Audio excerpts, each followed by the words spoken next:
Bonjour à toutes, bonjour à tous. Petite introduction pour notre cinquième capsule sur la précarité numérique. Alors le but de ce projet, c'est de lever le voile sur cette précarité qui est bien souvent ignorée et d'agir ensemble. Alors en tant qu'association d'éducation permanente, notre but, c'est de promouvoir l'émancipation et l'accès aux droits pour toutes et tous. Alors, compte tenu de la place grandissante que prend le numérique dans notre société et dans nos vies, l'accès au numérique fait partie de cela. Alors comme vous le savez peut-être, dans les capsules précédentes, nous avons donné la parole aux stagiaires du Piment ASBL afin qu'ils nous partagent leur vécu à propos de la précarité numérique qui potentiellement était accentuée pendant cette période de confinement. Donc dans cette capsule-ci, nous avons décidé de tendre le micro aux formateurs et aux formatrices ainsi qu'aux agentes de guidance. N'hésitez pas à aller voir nos capsules précédentes et bon visionnage. Formatrice au piment, depuis de nombreuses années, je vous fais part de mon témoignage durant ce confinement. Les clés de toutes les portes en main, les classeurs emportés à la hâte, j'ai quitté les lieux. Tout se bousculait dans ma tête. Est-ce que ce virus m'attendait au coin de la rue? Cet arrêt soudain, ce confinement abrupt, cette distanciation physique qui perle sur mes tempes de ne plus être sur le terrain avec les stagiaires. La craie me manque, les interactions, les soupirs de l'écriture et les rires de complicité entre une formatrice et ses stagiaires. À présent, un rapport étroit avec un ordinateur que moi-même je tente d'apprivoiser. Je dois me ressaisir. Mes doigts courent sur le clavier et les touches de mon smartphone. Intègre bien ceci, Patricia. Nous sommes confinés. Je digère et immédiatement j'écris. Tous les numéros des stagiaires sont dans mon répertoire. J'écris, je rassure. Un contact différent à distance se met en place. Combien de temps? Nous sommes pendus aux informations qui nous parviennent et qui nous serrent la gorge au fil des jours. J'écris des mails, des SMS, des messages sur WhatsApp. Je passe des communications. Pas question de lâcher l'affaire ni de baisser les bras. Rester en contact avec le groupe, ne rien imposer, mais bien proposer. Tous les stagiaires ne sont malheureusement pas égaux par rapport à l'apprentissage en ligne. Je leur écris, nous échangeons étroitement, nos rapports vont bien au-delà, à livre ouvert. Des situations délicates à gérer. Nous naviguons tantôt en eau calme, tantôt en eau tumultueuse.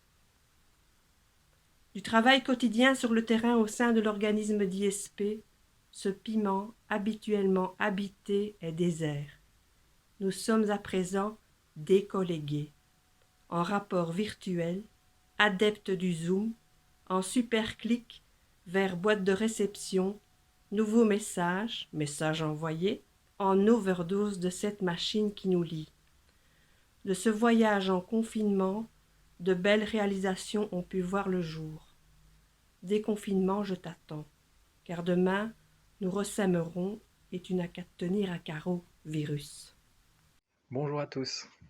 Voilà, je m'exprime pour parler de cette situation, de cette période qu'on a passée donc tous, cette période de confinement, dans un terme professionnel, en tant que formateur informatique au piment. Donc moi, comment j'ai ressenti la chose? Donc en fait, cette période, c'est une période pleine de perturbations pour tout le monde. Ça, c'est un fait. Donc certains l'ont senti moins que d'autres. Ça, j'en ai bien conscience, rien que en termes d'espace à la maison, ce qui est très important. Quand on passe beaucoup de temps à la maison, c'est bien d'avoir de l'espace et tout le monde n'en a pas chez soi. Donc de là, il faut aussi ajouter un espace de travail qui soit convivial, qui soit pratique et qui permette un travail en toute concentration, de préférence isolé. Donc pour tout le monde, c'est pas possible. Donc voilà, le lien que j'ai eu avec les stagiaires, avec certains ça a très bien été, ceux qui ont l'habitude donc d'utiliser les outils technologiques. Pour les autres, c'était une autre question. Donc voilà, il y a un fil qui a été un peu perdu pendant ce confinement avec certains stagiaires, parce qu'il faut bien comprendre que quand on est en classe, il y a d'autres stagiaires. ça motive à travailler. Il y a le professeur qui est là pour donner les bonnes informations afin de bien poursuivre l'exercice. Donc tout ça, ça fait que c'est vraiment différent à la maison. Donc forcément, le piment devait communiquer avec l'extérieur, encore plus que d'habitude, étant donné que chacun était chez soi. Donc il a fallu travailler sur le renouvellement du site internet et sur l'activation des réseaux sociaux. Donc voilà, ça m'a pris pas mal de temps, donc pas seulement moi, mais aussi avec d'autres collègues, de pouvoir mettre en place tout ça. Donc voilà, mon expérience, elle a été un peu entre tout ça. Et voilà, on a su se débrouiller comme on pouvait, mais on ressent vraiment deux, que deux gros freins sont là, c'est-à-dire le manque d'outils, donc un manque d'un ordinateur fixe ou portable, et le manque parfois de connaissances pour maîtriser ces outils. Donc je pense que déjà avec ces deux acquis, ça aide énormément. Donc, quand le confinement a commencé, la première étape, ça a été d'informer les stagiaires de mon groupe. Donc, il s'agit d'un groupe alpha, un groupe alpha en insertion socio-professionnelle. Donc, la première réaction a été de les informer, leur expliquer un peu le contexte dans lequel on se trouvait. Et puis, dans un second temps, l'objectif a été de maintenir le lien avec la formation. Donc, je leur ai proposé un certain nombre d'exercices. Alors, il ne s'agissait pas de poursuivre la formation telle qu'elle était auparavant, mais de maintenir le lien au niveau pédagogique, on va dire. Donc, je proposais des exercices, je donnais un certain nombre de consignes, etc., un certain nombre de travaux en alpha. Et puis très rapidement, je me suis rendu compte que les stagiaires n'étaient absolument pas au même niveau par rapport à cette capacité à travailler. Certains avaient la possibilité matérielle de travailler, d'autres ne l'avaient pas. Et au-delà de ça, la question se posait aussi du travail autonome. Et donc là, très rapidement, sont apparues un certain nombre de difficultés.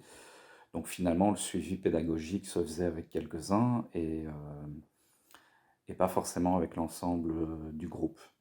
Et puis au fil des jours, les difficultés arrivant, je me suis rendu compte que de moins en moins de stagiaires poursuivaient ce lien pédagogique. Et très vite, finalement, je me suis rendu compte que l'essentiel n'était pas là. Et qu'il fallait, s'il s'agissait de maintenir un lien, c'était de maintenir un lien, on va dire, social, psychosocial, les aider par rapport à un certain nombre de difficultés qu'ils rencontraient, familiales, individuelles, financières, etc. Et donc, que si le lien avec la formation devait se maintenir, c'était plutôt dans la dimension sociale, plutôt que dans la dimension liée à la formation. Ah voilà, mon tour est arrivé de témoigner de mon expérience d'agente de guidance en confinement. J'avoue, c'est compliqué pour moi, parce que mon truc, ce n'est pas vraiment de parler, mais d'écouter et d'accompagner.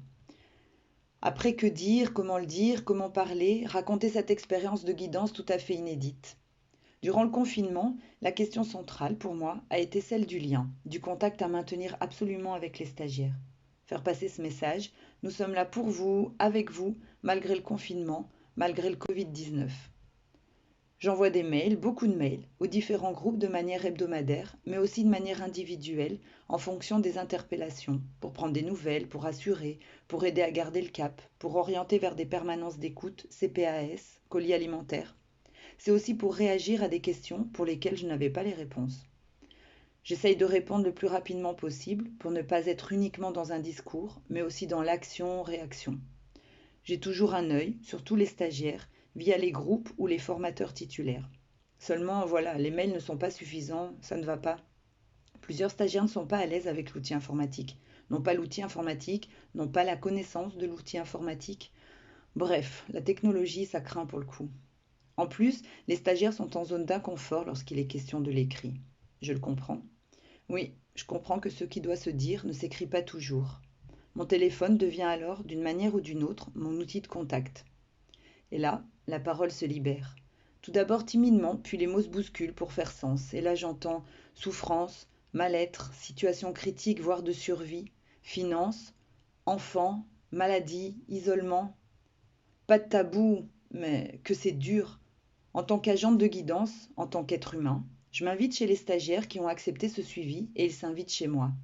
C'est percutant, et quel sentiment d'impuissance. Où sont les limites? Y a-t-il des limites face à la détresse? Quels sont les nouveaux repères?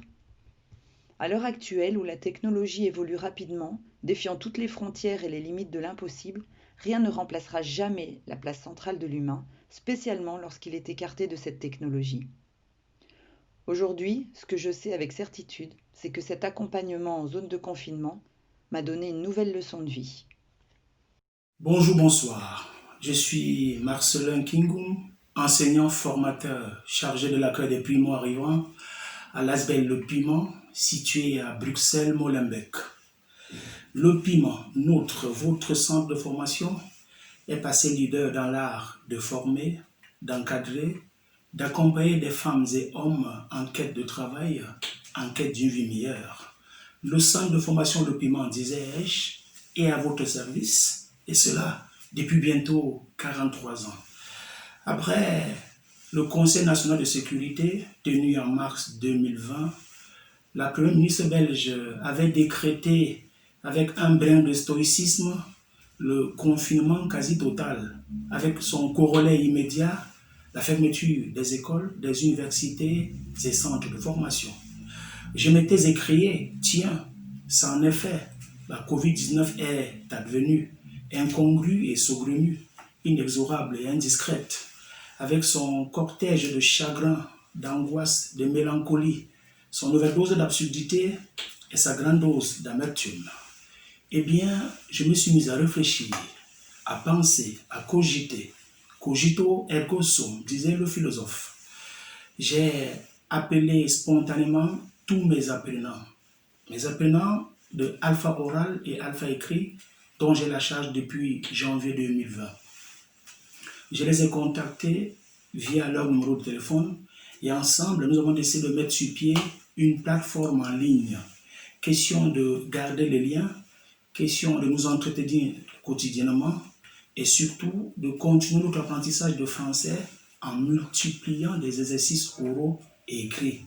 Plus tard, profitant du fait que tous mes stagiaires, tous mes apprenants avaient des smartphones avec connexion permanente sur Internet, nous avons organisé des visioconférences qui me permettaient de dispenser des cours pour après leur donner des devoirs qu'ils devraient faire à travers le forum WhatsApp. Voilà comment, de façon concise et laconique, nous avons, on va dire, tenu bon pendant les 2 mois de confinement. Cela nous a permis de garder l'harmonie, la cadence, le tempo, jusqu'à la reprise en présentiel des cours le 4 juin 2020 au Piment. Merci, je vous remercie pour votre attention. Bonjour, je suis formateur dans un groupe d'alphabétisation en ISP. Pour moi, ça a été très difficile, voire impossible de garder le contact avec mon groupe. Dans un premier temps, je me suis dit que j'allais pouvoir communiquer avec le groupe par mail et ordinateur interposé. Et j'ai donc essayé de mettre en place une plateforme en ligne qui rassemblait des exercices, des vidéos, des reportages ou des liens que je trouvais intéressants. Malheureusement, je me suis vite rendu compte que ça n'allait pas du tout fonctionner. Déjà pour le mail, la majorité des personnes n'avaient pas d'adresse à leur nom, ou même parfois pas d'adresse du tout, sans compter celles qui n'avaient tout simplement pas d'ordinateur, ou même pas de temps à consacrer à la visite de la plateforme. Au final, moins de la moitié du groupe a pu s'y inscrire.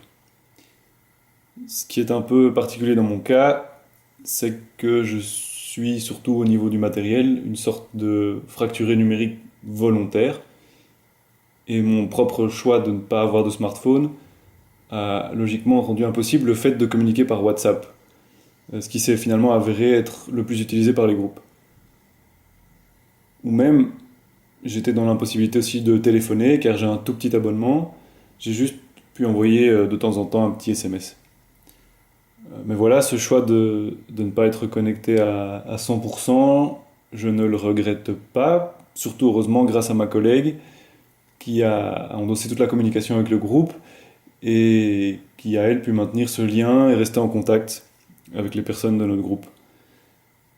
De mon côté, j'ai alors simplement essayé de réfléchir à d'autres exercices, à rester accroché, motivé, concerné malgré tout, et surtout à comprendre qu'on ne pourrait rien faire sans les écrans, sans les réseaux. Pour finir, je retiendrai surtout le travail collectif qui a quand même pu être fait, le soutien des collègues, ces longues heures passées devant l'ordinateur, et enfin, le tour à vélo pour distribuer les papiers d'autorisation du droit à l'image en urgence aux personnes qui ne pouvaient pas l'imprimer. Et oui, parce que je pense que la technologie, le numérique, ils peuvent nous rendre des services, et surtout ils doivent être accessibles à toutes et à tous à partir du moment où ils deviennent la norme. Mais finalement, je pense que ce sont bien les relations réelles, et non les relations virtuelles, et les liens entre nous, entre les humains, qui nous feront avancer dans la bonne direction. Comment j'ai vécu ce confinement et quelle a été la relation avec mes stagiaires pendant tout ce temps-là? Au départ, j'ai essayé de toucher tout le monde et comme j'adore jouer, j'ai essayé de faire un petit jeu et le but étant d'entretenir la relation. Les gens m'envoyaient la réponse au jeu et j'envoyais un jeu par la suite, etc. J'ai eu pas mal de réactions en disant merci, etc., de penser à nous, puisqu'évidemment c'était accompagné avec un petit mot, mais pas vraiment beaucoup de réponses, et ce pour plusieurs raisons. Dans le groupe d'Alpha, il y avait des adresses mail qui n'étaient pas correctes, d'autres un peu surprenantes dans les réponses, où j'avais des gens qui me répondaient, mais dont j'ignorais l'existence. En fait, c'était des réponses avec le mail du fils ou de quelqu'un d'autre. Et donc ça, c'était assez inattendu pour moi. Chez les employés de bureau, j'ai eu pas mal de réponses, merci, sympa, etc. Mais pas trop de réactions au jeu. Et surtout, après un certain temps, plus de réactions du tout. Je pense que quand les écoles se sont un peu retournées et trouvé des moyens de rentrer en contact avec les enfants, le mail familial, l'ordinateur familial a été consacré aux enfants plutôt qu'aux parents. Tout à fait normal, je pense. Après, il y a aussi des moments où j'avais des réponses assez tardives et je pense que c'est lié à la facture ou aux data qui restaient ou à l'absence de data. Et donc, c'était assez particulier. Et pour finir, je suis retournée à la bonne vieille méthode avec mes stagiaires en alpha. Quand on a pu sortir, je suis retournée au Piment faire des photocopies et j'ai envoyé du courrier par la poste où là, tout le monde a reçu, sans exception aucune. Et ils étaient assez contents de ça parce que ma collègue qui communiquait avec eux par WhatsApp avait récolté leur satisfaction par rapport aux envois courriers. C'était une période un peu particulière et je dois dire qu'on parle de fracture numérique par rapport à nos stagiaires, mais je pense que quelquefois, en tant que formateur, j'étais bien contente d'avoir mon fiston à la maison pour venir me dépanner par rapport à ces nouvelles technologies et aux visioconférences. Et quand tout va bien, il n'y a pas de problème, mais quand ça ne marche pas comme on veut, on est un petit peu perdu. Je pense que ça nous servira de leçon. Et j'ai quand même appris pas mal de choses pendant cette période-là, et en me disant que mon cours serait peut-être fait de manière différente, que j'aurais plus recours aux nouvelles technologies en classe avec le Wi-Fi, etc. Et qu'on pourrait repenser le cours d'informatique dans certains groupes. Au niveau des employés de bureau, on a eu des retours un peu particuliers et c'est vrai que quand j'ai envoyé du travail, certains ont répondu, d'autres pas, d'autres merci mais je n'ai pas le temps. Mais bon, on garde le contact et puis l'essentiel c'est qu'on s'en soit sorti et qu'on sorte grandi de cette mésaventure, en espérant qu'il n'y ait pas de seconde vague. J'ai ouvert le groupe WhatsApp, j'ai d'abord appelé chaque stagiaire pour lui expliquer la démarche. Et donc, j'ai eu des retours très positifs. Ils étaient assez ravis. Et le mardi, déjà, ils étaient comme en manque et ravis que je les appelle parce que, voilà, tout n'est pas... Ça faisait déjà 4 jours qu'ils étaient avec les enfants à la maison. Et pour certains, c'était déjà lourd. Donc, ils m'ont dit, ah, super, super, merci, parce que là, déjà, j'en peux plus. Donc, je me suis dit, comment ça aurait été 3 semaines. Et donc, je leur ai donné rendez-vous. Donc, le mercredi, il m'a fallu quand même mardi et mercredi pour pouvoir contacter tout le monde, bien expliquer la démarche, vérifier qu'ils aient le WhatsApp.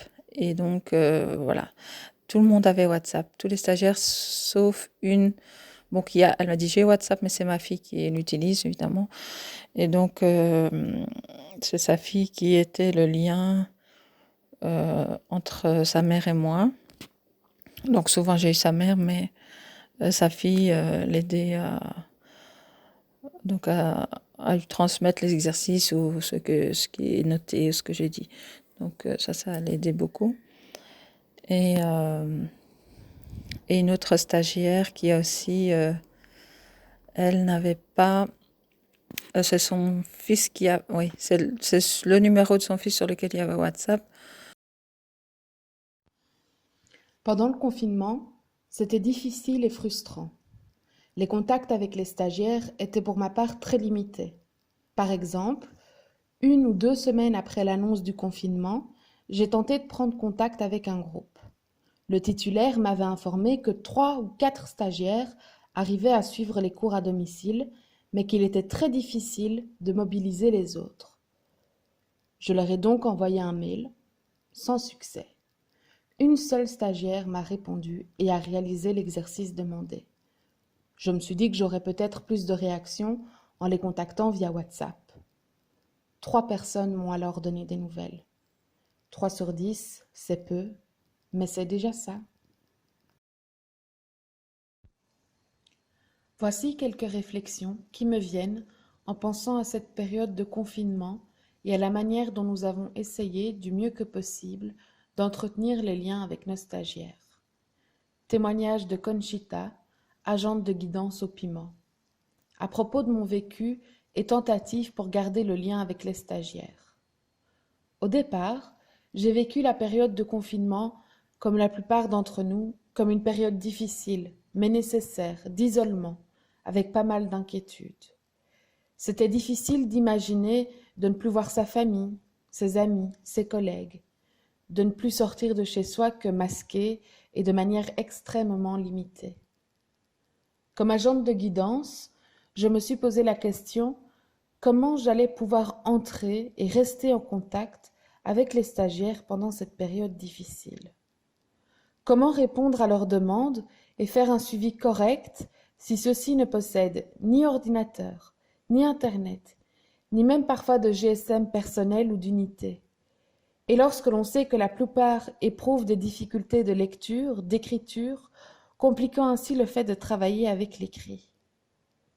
Pour moi, l'essentiel de mon travail d'agente de guidance passe par la rencontre en face à face, et il était presque inconcevable de pouvoir les aider efficacement à distance. J'ai donc perdu un peu de temps à la recherche de solutions idéales pour contacter les stagiaires. Aussi, je me suis résolue à utiliser prioritairement le GSM, solution simple pour contacter les stagiaires qui ne maîtrisent pas l'écrit. Lorsque j'ai pu joindre les stagiaires par téléphone, les contacts se sont révélés des moments chaleureux et super gratifiants.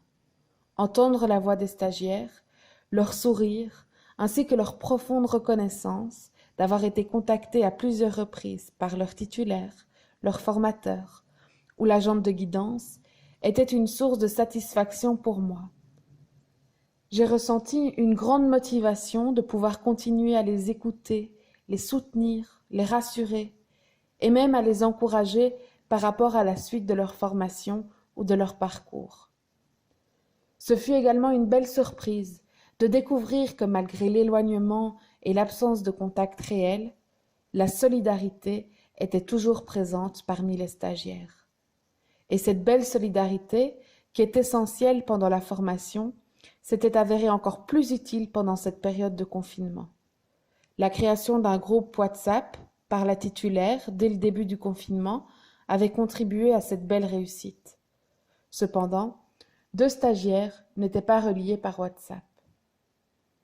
Par ailleurs, la détresse et la solitude de certains stagiaires, fragilisés par leur situation d'isolement et leurs difficultés, m'ont convaincu de l'absolue nécessité de créer et de maintenir les liens sociaux entre les stagiaires pendant et en dehors de la formation, tout autant que l'absolue nécessité de maintenir les suivis psychosociaux pendant les formations ISP.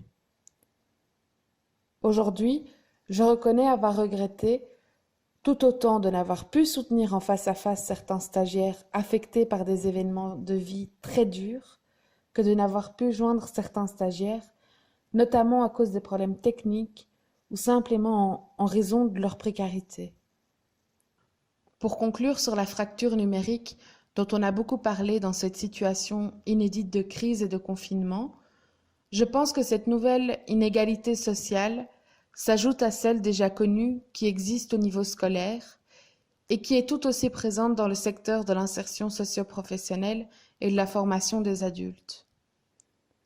Pourra-t-on disposer de moyens supplémentaires pour y remédier et mieux préparer tous les citoyens à accéder à une meilleure intégration sociale et professionnelle dans une société de plus en plus centrée sur les technologies et les outils multimédia?